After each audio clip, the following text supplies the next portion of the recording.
Representative Frank Wolf joining us now on the Sunrise Morning Show. He's a retired congressman and member of the Congressional Advisory Board for In Defense of Christians. Congressman Wolf, welcome back. Thank you for joining us.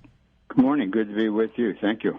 It is good to have you. And you're going to be one of the panelists for IDC's upcoming policy briefing, which is taking place tomorrow at noon Eastern time. It will be over Zoom, so listeners, you can sign up and view this policy briefing from anywhere in the world. indefenseofchristians.org is the website. And they're going to be talking about Nigeria and the Christian genocide that has been taking place in the country. We've heard about it before from folks at IDC, including you, Congressman Wolf. Can you give us the latest from Nigeria? Is a Christian genocide still taking place there? There is a Christian genocide taking place. Greg Stanton, the Genocide Watch, has said that Boko Haram, as you know, they were the ones that kidnapped the girls, is committing genocide against Christians, but also the Fulani militants are committing genocidal activities against Christians. And so you also have ISIS. West Africa is there. So, yes, there is a genocide there, and it's getting worse literally almost every day. If you go on and look at the reports from BBC and others, every day there seems to be a killing or a kidnapping. I had Sarah Basile from In Defense of Christians on last week to talk about the Taliban takeover of Afghanistan. And she said in that conversation, Congressman, that something like a Taliban takeover of Afghanistan is going to embolden terrorists around the world. Would you say that Nigeria is certainly a place where that could happen? Oh, absolutely. I think with what's taking place in Afghanistan, now you're going to have the Taliban running it. Al-Qaeda is there. The head of Al-Qaeda is based in Afghanistan. ISIS is there, and other terrorist groups. You might get your listeners to read the article that was in Foreign Affairs magazine a couple of months ago by Ambassador John Campbell. He said the whole region, not only Nigeria, but Burkina Faso, Cameroon, Chad, Ivory Coast, Mali, Niger, they will all be impacted. So Sarah is exactly right. This will make it much, much worse. Has anything been done on a national and or international level to address the situation in Nigeria specifically? Well, the Trump administration did designate them as a country of particular concern. That means there could be sanctions against them, but it's going to take much, much more than that. I mean, in addition to terrorism, where there's rampant hunger, there's kidnapping, sexual trafficking, government corruption, human rights abuses. I think what you need is the administration needs to appoint a special envoy, one person designated in the administration to be able to deal with all these issues, to also work with our foreign allies, England, France, the UN. But we are ready to see, I think, an implosion of the country. You may know Bernard-Henri Lévy, the leading human rights activist in France. He has a new documentary out about this. Literally, he believes this will become a Darfur, and it could become a Rwanda. Wow. It's serious. It's and the Christians are being slaughtered, and they're crying out. They're crying out. I mean, the Catholic Church, Bishop Katuna has been crying out. Many have been crying out, Bishop Kuka, and it's like nobody's even listening to them. I wanted to ask, has anyone recognized this officially as a genocide yet? Yes, Greg Stanton, Genocide Watch, has designated as a genocide. Well, so I mean governments, Congressman Wolf. No, has any they don't government? Want to. They don't want to deal with it. No, they don't want to deal. No, but Genocide Watch has followed these things for years.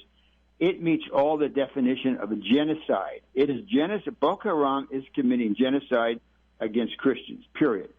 The Fulani militants are committing genocidal activity. And now you have ISIS in there, and it's impacting not only Nigeria. Keep in mind, Nigeria is the largest country in Africa, 220 million people.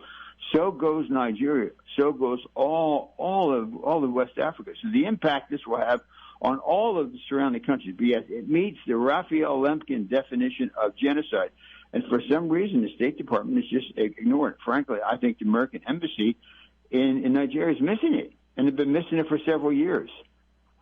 In fact, the policy briefing that In Defense of Christians is having on this is titled Christians in Nigeria, the Forgotten Genocide.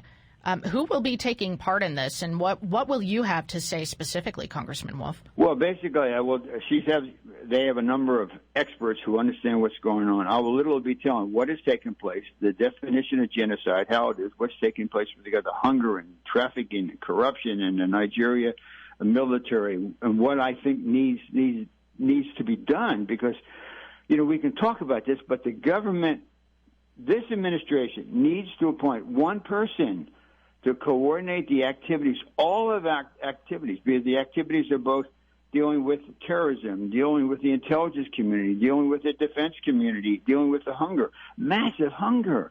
And don't you remember 7.5 years ago when everyone did hashtag bring back our girls? Remember when the girls were taken?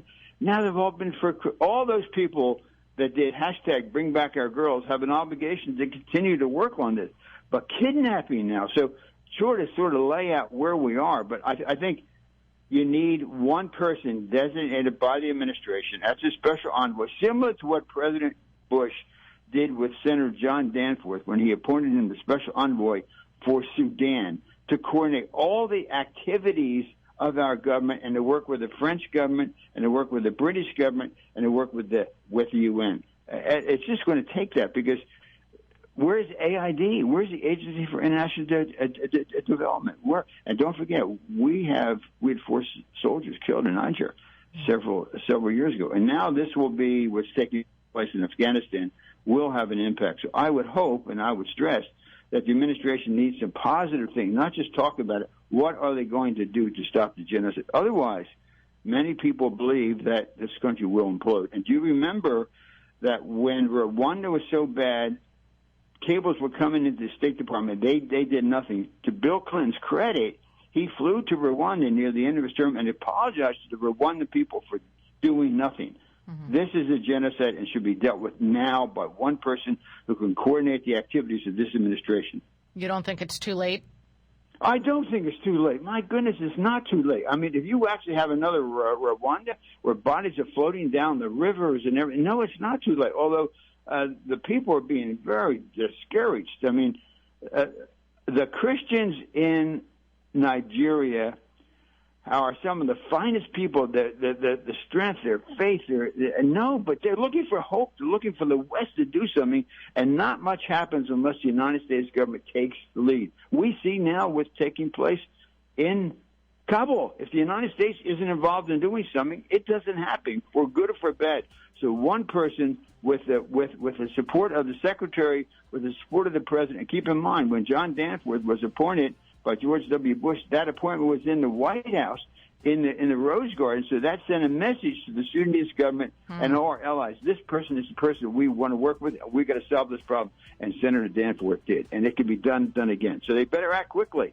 They better act quickly. Yeah, and listeners can certainly put pressure on government leaders. Go to indefenseofchristiansaction.org, and you can find all of the action items that IDC has put in place for people to get involved in this. And again, the policy briefing, Christians in Nigeria, the Forgotten Genocide, with Congressman Frank Wolf, Bishop Stephen Mamza, Leela Gilbert, and Reverend Hassan John, will be taking place tomorrow at noon Eastern Time. Go to indefenseofchristians.org to sign up. Representative Wolf, very much appreciate your time. Thank you so much.